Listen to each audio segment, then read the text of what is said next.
আজকের এই ব্যাখ্যামূলক আলোচনায় সবাইকে স্বাগত।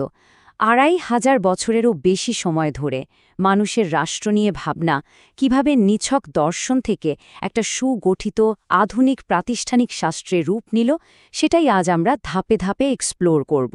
চলুন শুরু করা যাক এই দারুণ ইন্টারেস্টিং জার্নি।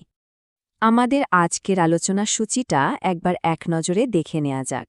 ঐতিহাসিক এই যাত্রায় আমরা পর্যায়ক্রমে প্রাচীন রাষ্ট্রচিন্তা, রোমান ও মধ্যযুগ, নবজাগরণ ও ম্যাকিয়াভেলি, আধুনিক শাস্ত্রের বিকাশ, আধুনিক যুগ ও আচরণবাদ এবং সবশেষে মার্ক্সবাদী দৃষ্টিভঙ্গি নিয়ে আলোচনা করব।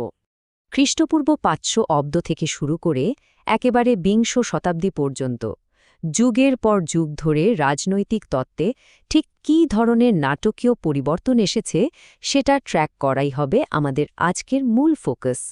ব্যাপারটা অনেকটা টাইম ট্রাভেলের মতো। পর্ব ১, প্রাচীন রাষ্ট্রচিন্তা, শাস্ত্রের ভিত্তি।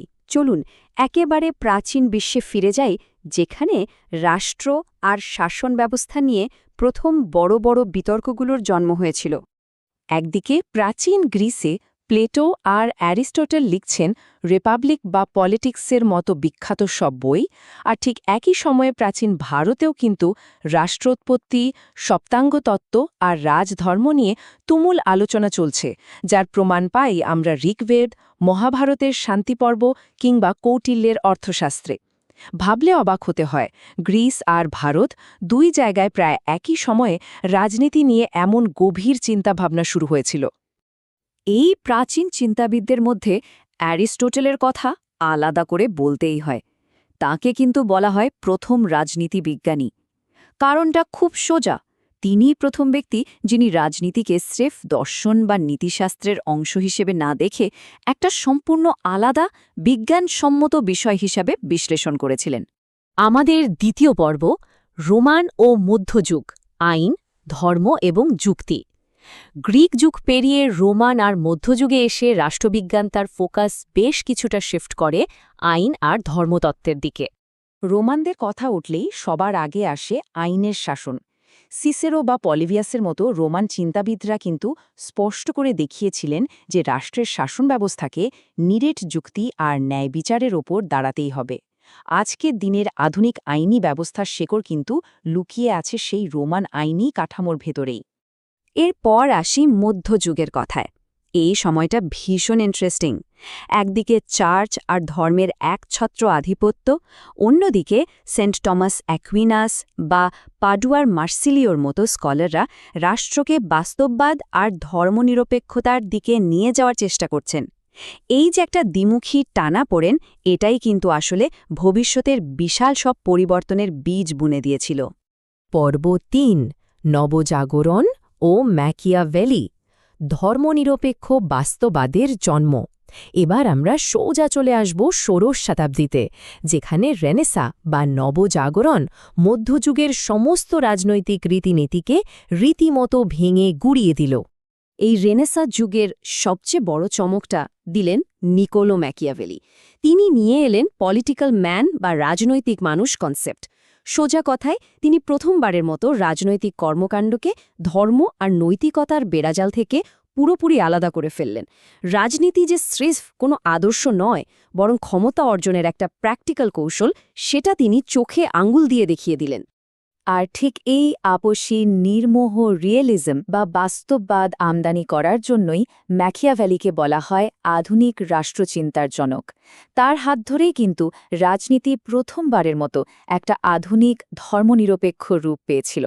৪ নম্বর পর্ব, আধুনিক শাস্ত্রের বিকাশ, ষোড়শ থেকে ঊনবিংশ শতাব্দীর বিস্তার। ম্যাকিয়াভেলির দেখানো পথ ধরে পরের ৩০০ বছরে রাষ্ট্রবিজ্ঞানের পরিধি যে কী অবিশ্বাস্য গতিতে বেড়েছে, তা না দেখলে বিশ্বাস করা কঠিন। এই সময়টায় আমরা রাজনীতি দর্শনের একেবারে হেভিওয়েটদের দেখতে পাই। টমাস হবস আর জন লকের বিজ্ঞানসম্মত অভিজ্ঞতাবাদ, জন জাক রুশোর সেই বিখ্যাত সাধারণ ইচ্ছা বা জেনারেল উইল, কিংবা জেরেমি বেন্থাম আর জন স্টুয়ার্ট মিলের উপযোগিতাবাদ, এই সবগুলো ধারণাই মিলেমিশে আজকের আধুনিক রাষ্ট্রের শক্তিশালী ভিত তৈরি করেছে। আমাদের পঞ্চম পর্ব, আধুনিক যুগ ও আচরণবাদ, বিংশ শতাব্দীর ডেটা বিপ্লব। বিংশ শতাব্দীতে আমেরিকায় এসে এই শাস্ত্রের খোলনলচেই বদলে গেল। দর্শনের জায়গা দখল করে নিল হার্ড ডেটা। চার্লস মেরিয়াম এবং ডেভিড ইস্টন নিয়ে এলেন আচরণবাদ বা বিহেভিয়ারালিজম। এর সবচেয়ে দারুণ দিকটা কি জানেন? রাষ্ট্রবিজ্ঞান আর কেবল কিছু তাত্ত্বিক প্রতিষ্ঠানের আলোচনার মধ্যে আটকে রইল না, বরং মানুষকে বাধ্য করল বাস্তব শিক্ষা পরিসংখ্যান এবং প্রকৃত রাজনৈতিক আচরণের দিকে তাকাতে। রাজনীতি তখন রীতিমতো একটা ডেটা ড্রিভেন পর্যবেক্ষণমূলক বিজ্ঞানে পরিণত হল। কিন্তু খুব জলদি সবাই বুঝতে পারল শুধু পরিসংখ্যান দিয়ে তো আর সমাজের সব সমস্যার সমাধান করা যায় না। তাই ডেভিড ইস্টন নিজেই আবার আচরণবাদতার বিপ্লবের ডাক দিলেন। এর মূল উদ্দেশ্য ছিল নীতিবোধ, ন্যায় বিচার আর বাস্তব জগতের সমস্যার সমাধানের বিষয়গুলোকে পুনরায় রাষ্ট্রবিজ্ঞানে ফিরিয়ে আনা, মানে ডেটা আর ভ্যালুজের একটা দারুণ ব্যালেন্স তৈরি করা। সব শেষ, অর্থাৎ ৬ নম্বর পর্ব, মার্ক্সবাদী দৃষ্টিভঙ্গি। রাজনীতি মানে শ্রেণী সংগ্রাম। রাষ্ট্রবিজ্ঞানকে পুরোপুরি বুঝতে হলে এই দৃষ্টিভঙ্গির একটা নিরপেক্ষ বিশ্লেষণ ভীষণ জরুরি। কার্ল মার্কস, ফ্রেডেরিক এঙ্গেলস এবং লেনিনের মতো চিন্তাবিদরা রাজনীতিকে ব্যক্তিকেন্দ্রিক আচরণ হিসেবে দেখেননি। তাদের মতে রাজনীতি হল সমাজের বিভিন্ন অর্থনৈতিক শ্রেণীর মধ্যে ক্ষমতা দখলের একটা অবিরাম কাঠামোগত লড়াই বা শ্রেণী সংগ্রাম। লেনিনের বিখ্যাত গ্রন্থ দ্য স্টেট অ্যান্ড রেভলিউশনে একটা দারুণ বৈপরীত তুলে ধরা হয়েছে। সেখানে একদিকে দেখানো হয়েছে শাসক বা শোষক শ্রেণীর রাজনীতিকে, আর ঠিক তার বিপরীতে শ্রমিক শ্রেণীর জন্য সম্পূর্ণ নতুন এবং শক্তিশালী একটি বিকল্প মডেল বা প্রোলেটারীয় রাজনীতির প্রস্তাব করা হয়েছে। উপসংহার: একটি পূর্ণাঙ্গ বিজ্ঞানভিত্তিক শাস্ত্র। এতক্ষণের এই পুরো জার্নিটার দিকে ফিরে তাকালে একটা ব্যাপার কিন্তু একদম জলের মতো পরিষ্কার হয়ে যায়। বোঝাই যাচ্ছে রাষ্ট্রবিজ্ঞান কোনো একদিনে গড়ে ওঠেনি। প্রাচীনকালের সেই দার্শনিক চিন্তাভাবনা থেকে শুরু করে রেনেসাঁর ধর্মনিরপেক্ষ বাস্তববাদ হয়ে আজকের দিনে এসে এটা এমন এক বহুমুখী বিজ্ঞানে রূপ নিয়েছে যার ডেটা, মানুষের আচরণ এবং শ্রেণী বিশ্লেষণকে এক সুতোয় গেঁথে রাষ্ট্রের গতিবিধি নির্ণয় করে। আমাদের আজকের এই ব্যাখ্যামূলক আলোচনার একেবারে শেষে এসে একটা প্রশ্ন সবার জন্য রেখে যেতে চাই।